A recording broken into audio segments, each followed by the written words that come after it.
Hebreus capítulo 4, nós vamos ler de 1 até 13. O tema da nossa mensagem de hoje é o descanso de Deus. Está escrito assim, vamos colocar de pé, irmãos, em reverência à palavra de Deus. Vamos fazer a leitura, preste bastante atenção na leitura, que depois dela nós vamos clamar ao Senhor que Ele nos conduza e nos ensine a sua igreja, alimente seu povo, para a honra e glória do teu nome, do seu nome, que edifica a sua igreja. Amém? Está escrito assim: temamos, portanto, que sendo-nos deixada a promessa de entrar no descanso de Deus, suceda parecer que algum de vós tenha falhado, porque também a nós foram anunciadas as boas novas, como se deu com eles. Mas a palavra que ouviram não lhes aproveitou, visto não ter sido acompanhada pela fé naqueles que a ouviram. Nós, porém, que cremos, entramos no descanso, conforme Deus tem dito. Assim jurei na minha ira, não entrarão no meu descanso, embora certamente as obras estivessem concluídas desde a fundação do mundo. Porque em certo lugar assim disse, no tocante ao sétimo dia, e descansou Deus no sétimo dia de todas as obras que fizeram. E novamente no mesmo lugar, não entrarão no meu descanso. Visto, portanto, que restam entrar alguns nele, e que por causa da desobediência não entraram aqueles aos quais anteriormente foram anunciadas as boas novas, de novo determina certo dia, hoje, falando por Davi, muito tempo depois, segundo antes fora declarado: hoje, se ouvirdes a sua voz, não endureçais o vosso coração. Ora, se Josué lhes houvesse dado descanso, não falaria posteriormente a respeito de outro dia. Portanto, resta um repouso para o povo de Deus. Porque aquele que entrou no descanso de Deus, também ele mesmo descansou de suas obras como Deus das suas. Esforcemo-nos, pois, por entrar naquele descanso, a fim de que ninguém caia segundo o mesmo exemplo da desobediência. Porque a palavra de Deus é viva e eficaz e mais cortante do que qualquer espada de dois gumes, e penetra até o ponto de dividir alma e espírito, juntas e medulas, e é apta para discernir os pensamentos e propósitos do coração. E não há criatura que não seja manifesta na sua presença. Pelo contrário, todas as coisas estão descobertas e patentes aos olhos daquele a quem temos de prestar contas. Amém? Vamos orar mais uma vez. Senhor Deus, tua palavra foi lida, ó Pai. Em nome de Jesus pedimos que o teu Santo Espírito nos guie, ó Pai, sobre todas as coisas, Senhor. Em nome de Jesus, nos dá clareza para expor a tua mensagem, nos dá firmeza no falar, ó Deus, que o Senhor guie nossas palavras, e te pedimos pela tua igreja, Senhor, que receba a tua palavra com o coração aberto, com o coração atento, ó Deus, e que a tua palavra adentre aos corações, e ali faça morada e seja semeado, e que produza para a honra e glória do teu nome. Eu te pedimos em nome de Jesus. Alimenta o teu povo nessa noite, ó Deus, para a honra e glória do teu nome, Senhor. Transforma vidas, Senhor. Edifica, Senhor, almas nesse lugar, em nome de Jesus. Nos dá força, Senhor, cada vez mais. Em nome de Jesus nós te pedimos. Amém. Amém, irmãos? Podeis assentar. A palavra de Deus é viva e eficaz, é o que o texto diz lá no final. Por isso nós cremos na palavra do Senhor, meditamos na palavra do Senhor, confiamos naquilo que o Senhor falou para a sua igreja, que isso vai nos alimentar, isso vai nos fortalecer no dia difícil, vai nos fortalecer a passar pelas provações, pelas dificuldades. Amém? Estamos numa série de sermões em Hebreus e hoje estamos no capítulo 4 de Hebreus. E nós vamos falar um pouquinho sobre o descanso de Deus. Um conceito que às vezes nós não abordamos muito. Mas se nós observarmos o texto, ele deixa delineado basicamente a ideia de que para o cristão, para o de Deus, Deus prometeu um descanso, irmãos. Desde a fundação do mundo, quando Deus descansou no sétimo dia, não foi por acaso e não foi porque Deus estava cansado de tanto trabalhar. Não é aquela ideia meio humana. Eu trabalhei, tive um dia desgastante, estou extremamente exausto e preciso repor as energias. O descanso de Deus não foi com esse intuito, porque Deus não cansa, nem se fatiga. As forças de Deus não se acabam e nem ficam pequenas. Então o descanso no sétimo dia não foi simplesmente para falar que Deus estava cansado e foi recuperar suas energias. Então tem um sentido maior para a ideia do descanso. Então a ideia do descanso bíblico, ela vem sendo trabalhada. E na verdade ela é uma promessa para mim e para você, irmãos. Uma promessa de paz, de satisfação, de presença de Deus, de alívio desse mundo, irmãos, desse mundo difícil, tenebroso. De também, por tabela, descanso das nossas fadigas físicas, do nosso labor, do nosso choro, do nosso suor, de todas as nossas aflições. É uma promessa de que, no final, e finalmente, e haverá um momento em que, plenamente, haveremos de encontrar um descanso, irmãos. Amém? Por isso que começamos o culto com Mateus 11, 28. Vinde a mim todos os que estáis cansados e sobrecarregados. É Jesus chamando. Eu vos aliviarei. É claro que existe uma promessa nessa palavra um pouco mais imediata e uma promessa futura, plena. Eu vos aliviarei plenamente de toda sobrecarga, do pecado que nos faz sofrer, o nosso pior inimigo. Então, nas Escrituras é delineado esse conceito maravilhoso, irmãos, que nós temos a nos esperar. Uma promessa maravilhosa da parte de Deus, e que Hebreus está fortalecendo ela aqui, é a promessa do descanso genuíno no Senhor. Em Deus nós teremos descanso. E depois o irmão Gil leu em Apocalipse, haverá um momento, irmãos, em que Ele enxugará dos nossos olhos toda lágrima. Não haverá mais pranto, dor, nem sofrimento, porque essas coisas passaram, e eis que tudo novo se fez. E haverá paz plena e eterna, irmãos. É uma promessa maravilhosa para a igreja, para o povo de Deus. O Senhor está falando, entrem no meu descanso, venham banquetear-se na minha mesa, a minha mesa, onde tem fartura, onde tem satisfação, onde tem delícias perpetuamente. É uma promessa maravilhosa, irmãos. Então o descanso de Deus, primeiramente, numa sequência lógica e num desenvolvimento lógico da doutrina. A primeira vez que nós vemos ela é depois do sexto dia da criação, então a menção do descanso de Deus. Deus, no sétimo dia, descansou de suas obras. E no sétimo dia, é o único dia que não diz, e houve tarde e manhã. No primeiro dia, fecha-se o dia, e houve tarde e manhã, dando uma ideia de um dia literal, 24 horas. No segundo dia, no terceiro dia. Mas no sétimo dia, Deus descansou de suas obras. E alguns comentaristas dizem que isso fica implícito, que esse descanso de Deus continua. O descanso de Deus continuou. E depois, na sequência da história, houve um descanso que foi prometido a Israel.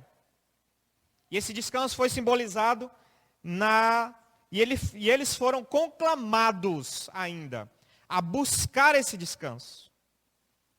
Então nota, tem um descanso, tem uma ideia de descanso em Deus, de delícias do Senhor, de maravilhas em Deus, de satisfação da nossa alma. Esse descanso foi então prometido a Israel. Olha, o Senhor dará descanso para vocês. Justamente depois do período da escravidão no Egito, o Senhor vem com uma promessa. Eu vou dar descanso para vocês, para o meu povo. Essa é uma promessa que Deus deu para Israel. E Deus ainda fala e insta eles a experimentar esse descanso. Não é um descanso hipotético que nunca vai ser alcançado, mas é um descanso que Deus falou para Israel, prometeu a Israel e instou eles, agitou-os, incentivou eles a buscarem esse descanso. E o descanso era simbolizado na terra prometida, em Canaã. O descanso de Israel. A ideia de entrar na terra prometida. Qual era a visão da terra prometida?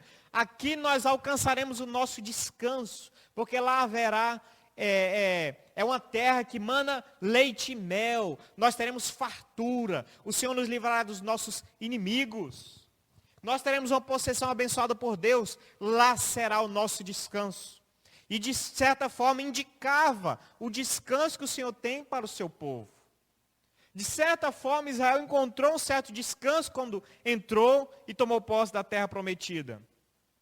Mas a ideia do descanso não terminou ali, porque a Bíblia continua falando sobre o descanso. E continua falando que o povo falhou, Israel falhou, pecou, não houve fé neles e não alcançar o descanso pleno em Deus. Então a terra prometida, que era para ser o descanso pleno, de repente vem inimigos. De repente Israel é subjugado por outras nações, porque falhou, pecou e não creu nas promessas do Senhor. Mas por causa da falha de Israel, quer dizer que a promessa do descanso do Senhor foi anulada? A resposta é não. Esse descanso sabático, esse descanso ainda existe, prometido para a igreja. Por isso que nós lemos em Hebreus isso. Hebreus é escrito para a igreja.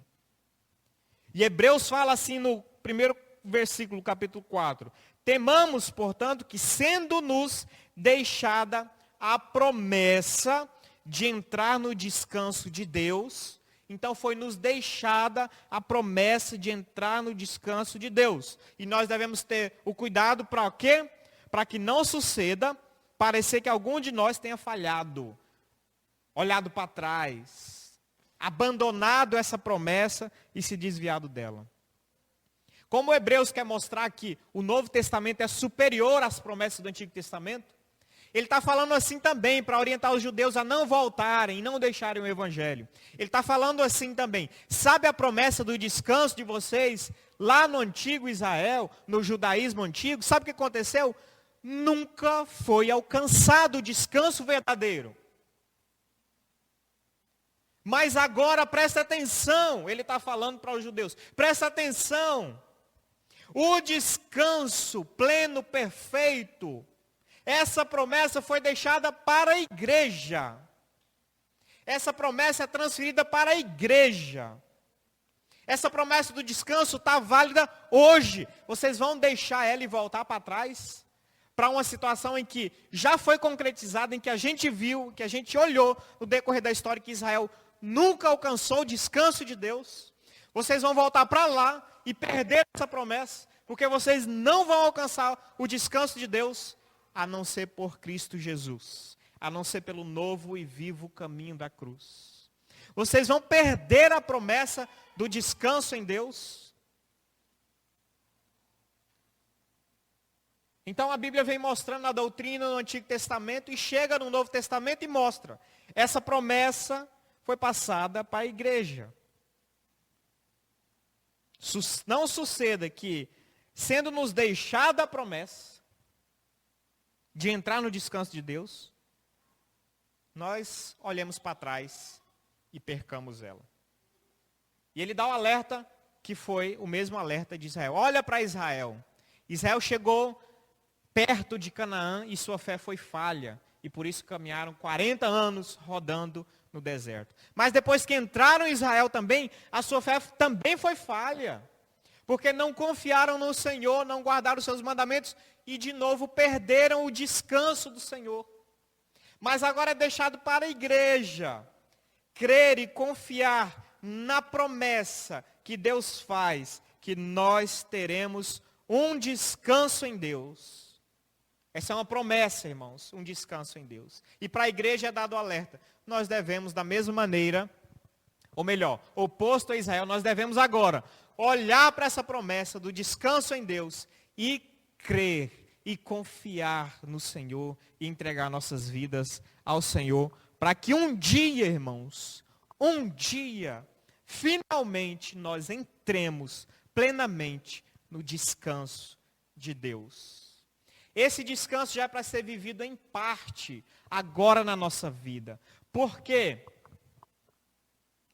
Romanos mesmo já fala, Agora, pois, justificados, tendes paz com Deus. Uma vez que nós encontramos a Cristo e nós somos salvos pelo Senhor, de certa maneira nós já temos paz com Deus. Já há uma nova realidade na nossa vida. O descanso já começa a ser realidade em nossa vida, irmãos. Jesus já nos chama, vinde a mim todos que estáis cansados e sobrecarregados, que eu vos aliviarei. Jesus já começa a aliviar os nossos fardos hoje. E Deus já começa a ter paz conosco hoje. E nós já estamos assentados nas regiões celestiais em Cristo Jesus, conforme Efésios capítulo 1. As coisas dos céus já começam a ser realidade em nós. Mas ainda há, irmãos, porque no mundo ainda tereis aflições, mas ainda há uma promessa por vir do descanso pleno, irmãos. Amém? A vida está difícil, irmãos? Está pesada? O fardo está difícil? Às vezes a gente não se sente cansado. Tem dia que a gente se sente exaurido. E a gente pede forças ao Senhor.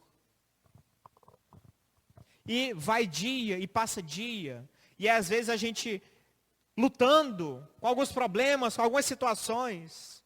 Às vezes a nossa alma desanimando desse mundo de corrupção, coisas externas, coisas cósmicas, coisas pequenas, coisas internas, coisas da minha família, coisas da minha vida. E às vezes a gente se sente extremamente estressado e cansado do dia após o outro, das aflições após a outra.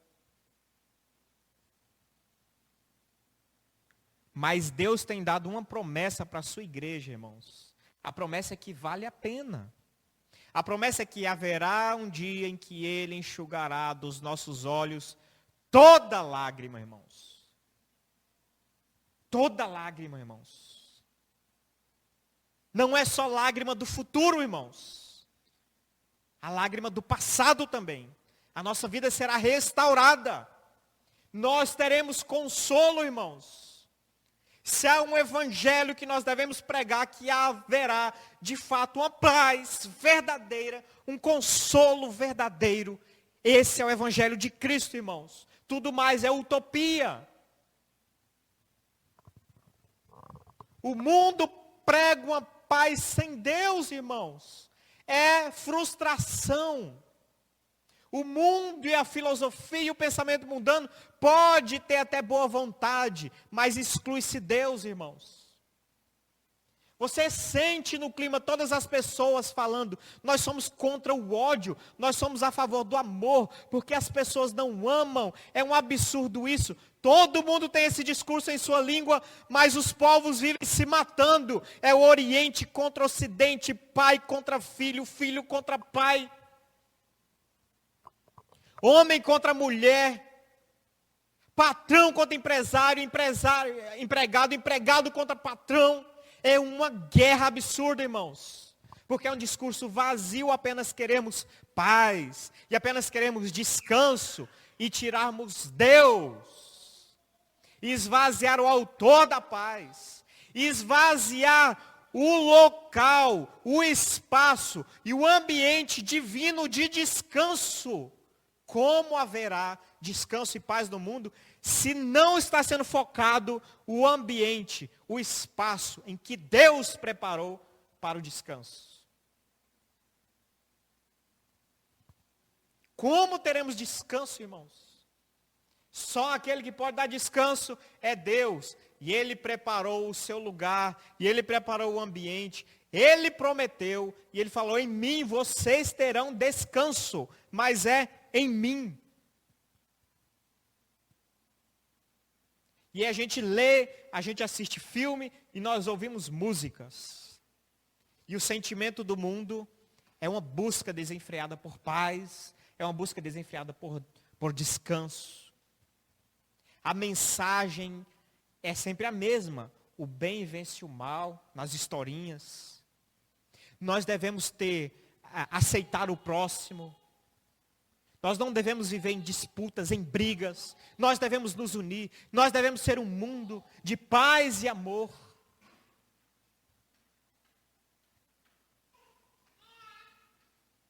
Tem a música lá do mundo. Como bom seria se o mundo houvesse paz. Paz no mundo. Paz universal. Mas é um discurso, irmãos. É uma promessa que não tem Deus. É uma promessa que eu pergunto, quem é que vai garantir? Que se vai encontrar essa paz que se profetiza, se proclama sem Deus. Mas a Bíblia diz que tem uma paz, tem uma promessa de descanso, irmãos. Tem uma promessa de descanso para a igreja. Lá as coisas velhas passarão e tudo se fará novo. Ele enxugará dos nossos olhos toda lágrima. E não haverá mais morte. Não haverá mais dor. Não haverá pranto e nem sofrimento. Esse é um descanso sabático prometido por Deus a toda a sua igreja, irmãos. A todos os seus filhos. O que é esse descanso? Entre outras palavras, esse descanso é um descanso do trabalho árduo e do labor. Mas não é uma inatividade. Não é o cruzar os braços e dar-me a ociosidade. É o feliz e perfeito prazer na presença de Deus. O que é esse descanso que nos é prometido, irmãos? É o feliz e perfeito prazer na presença de Deus. Esse descanso permanece e nos está reservado para que o experimentemos. Esse descanso é para a igreja, é para nós o experimentarmos, irmãos. Para nós vivermos. Não é um estado de luta para agradar a Deus. Olha a diferença. Não é um estado de luta. Eu estou lutando, me esforçando, rangendo os dentes para conseguir agradar a Deus, porque o pecado tenta nos sufocar. Mas lá, nós viveremos naturalmente a vontade do Senhor. Nós descansaremos em Deus. Nós teremos em Deus todo o nosso prazer. Não será uma luta, uma dificuldade, irmãos. Nós não lutaremos para ter um tempo para ajoelhar e orar ao Senhor. Como é difícil às vezes no nosso dia a dia, na nossa correria, tirar um tempo para ajoelhar, orar, adorar o Senhor em família. Não será sofrível, irmãos. Não será sofrível vir ao culto. Não será sofrível cantar. Não será sofrível ouvir, às vezes, notas desafinadas. Não será sofrível, irmãos, adorar o Senhor. Não será sofrível viver na presença de Deus. Mas nós lá encontraremos a verdadeira satisfação, delícia e prazer no Senhor.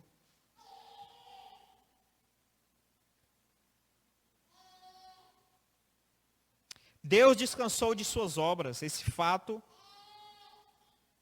Desse fato, o autor aos Hebreus infere que o genuíno descanso dos fiéis, o qual dura por toda a eternidade, consiste em descansarem como Deus fez.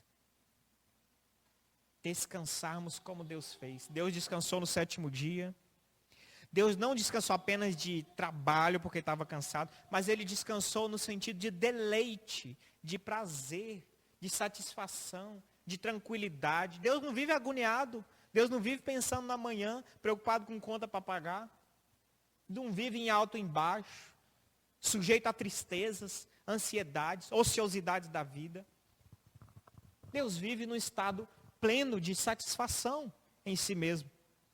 Então nós somos chamados como igreja, irmãos, a viver o descanso de Deus. Amém? Quem quer entrar no descanso de Deus? Amém. Eu quero entrar e viver o descanso de Deus para a glória do seu nome. A entrada no descanso de Deus. Mas como é essa entrada no descanso de Deus? Se nós olharmos o comparativo com Israel, teve um problema muito sério com Israel na entrada do descanso de Deus. Vou ler rapidamente os versículos de 3 a 11 e a gente vai depois meditar. Só presta atenção.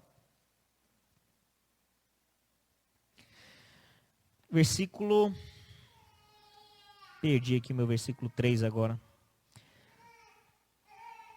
Versículo 3. Nós, porém, que cremos entramos no descanso conforme Deus tem dito.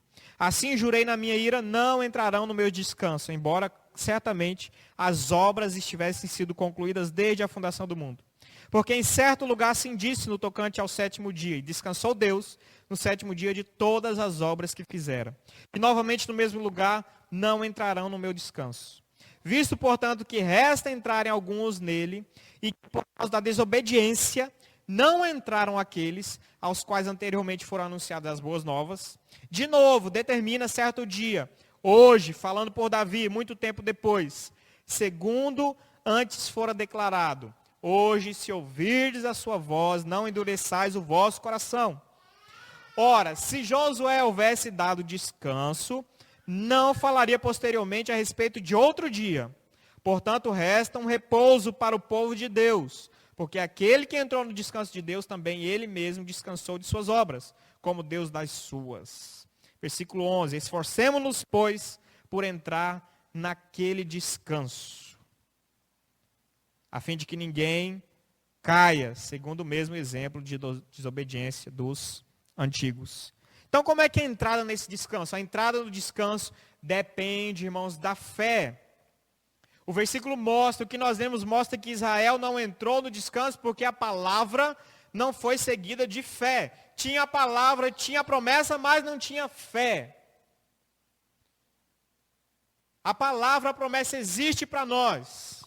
Mas o que acontece conosco, com a igreja? Mudou? Não. Da mesma maneira, a promessa exige fé. Falar que exige fé é necessário fé não quer que exige a nossa, não é por causa da nossa ação.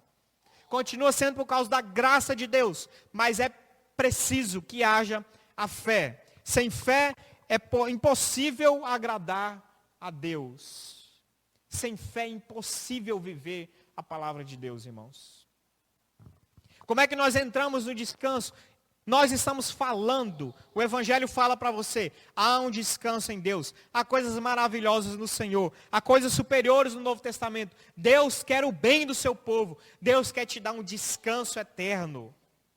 Mas o que é necessário, irmãos? É necessário acreditar.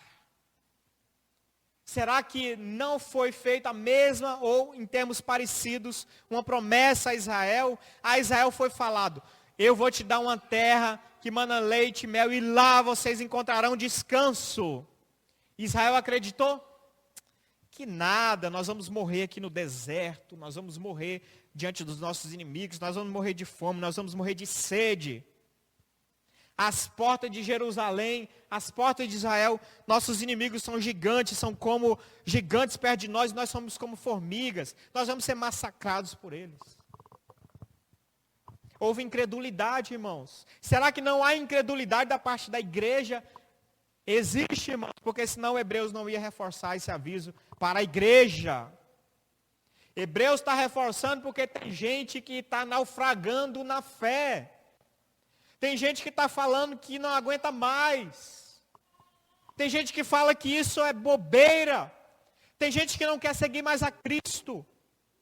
E Hebreus então vem falando, olha, a entrada no descanso eterno do Senhor, é necessário que haja fé para que nós não façamos o que fez Israel no Antigo Testamento.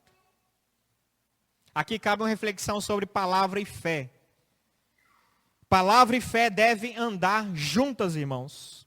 A palavra só exerce o seu poder em nós quando existe a fé, quando a fé entra em ação. A palavra é o poder de Deus para a salvação dos que creem. Romanos 1,16.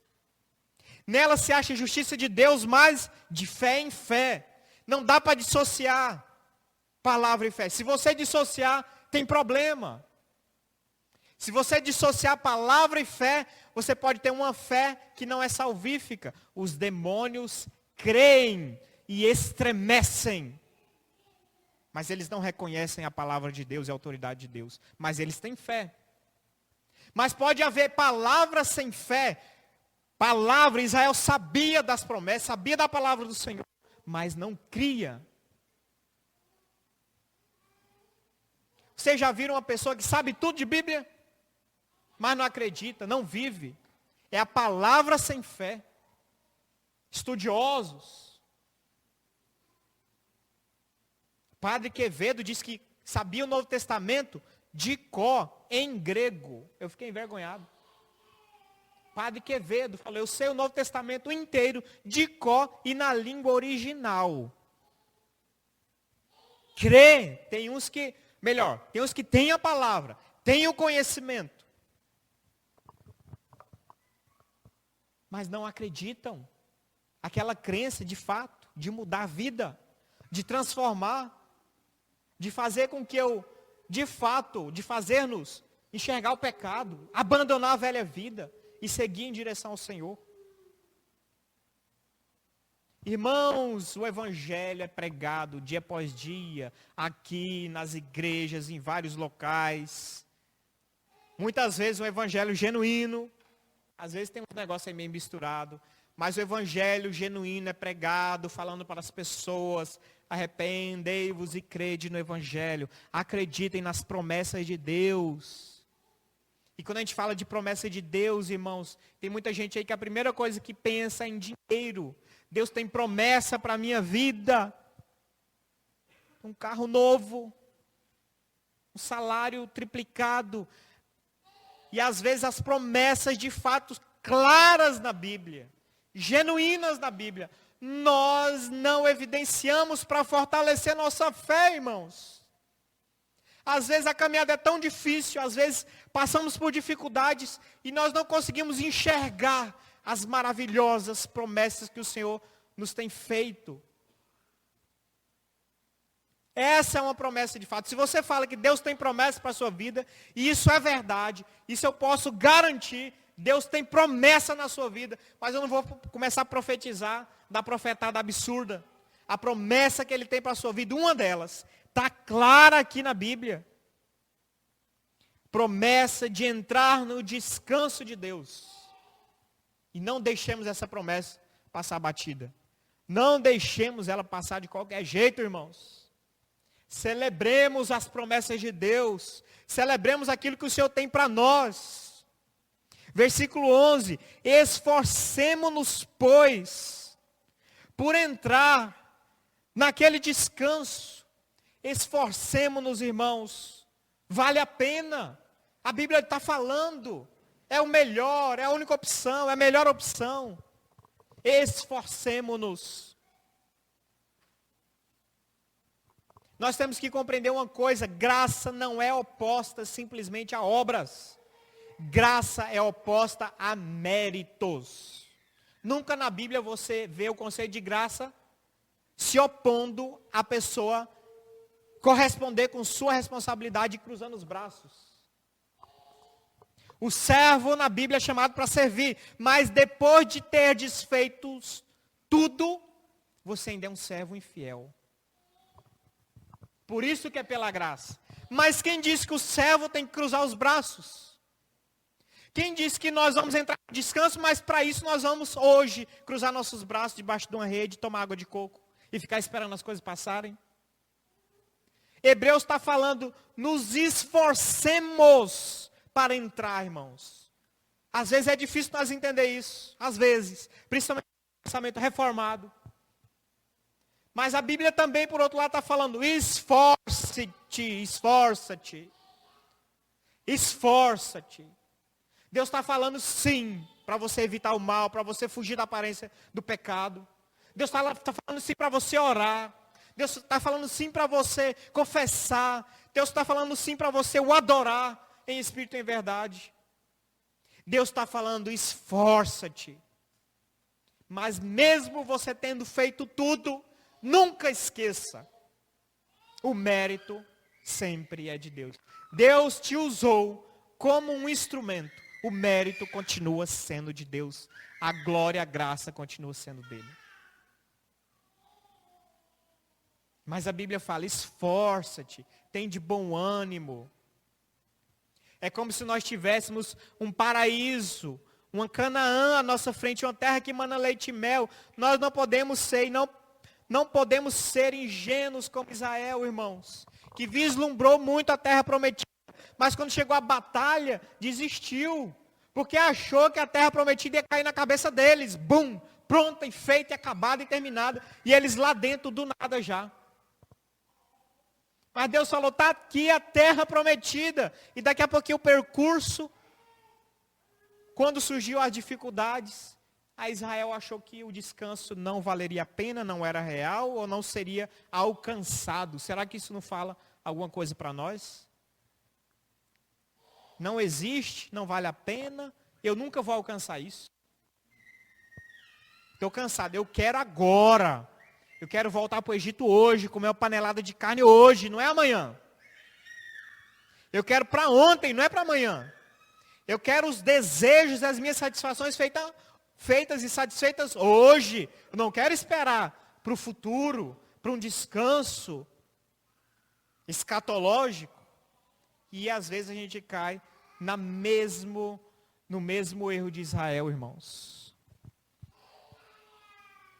O mundo hoje que vivemos representa o mesmo Israel, o mesmo deserto de Israel, irmãos.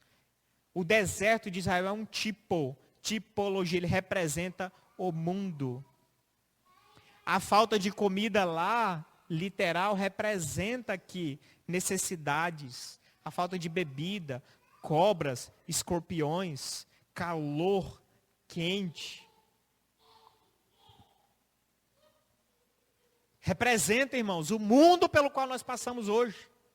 E aí nós vamos fazer igual Israel? Nunca eu vou chegar nesse descanso. Esse descanso não existe. Ou esse descanso não vale a pena. Eu vou voltar atrás e vou voltar para a minha vida. E vou voltar para o mundo. Porque no mundo eu vou ter os meus prazeres. O alerta é, irmãos, olhemos para frente. Olhemos para o nosso sumo sacerdote. Eu não li, mas eu concluí com mais esses 2 versículos, que eu acho que o texto está pedindo isso. Versículo 14 a 16 de Hebreus.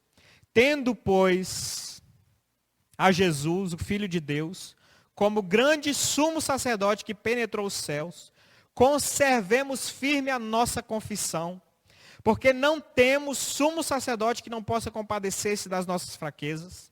Antes foi ele tentado em todas as coisas a nossa semelhança, mas sem pecado. Acheguemo-nos, portanto, confiadamente, junto ao trono da graça, a fim de recebermos misericórdia e acharmos graça para socorro em ocasião oportuna. O chamado é, irmãos, nós temos a promessa do descanso, e nós não precisamos, não podemos fazer como Israel, e negligenciar, e fraquejar na fé. E naufragar nessa caminhada. Mas nós devemos, irmãos, olhar para Jesus Cristo, o Filho de Deus. Olhemos, irmãos, para o nosso Senhor. O nosso grande sumo sacerdote. Sabe o que é o sumo sacerdote?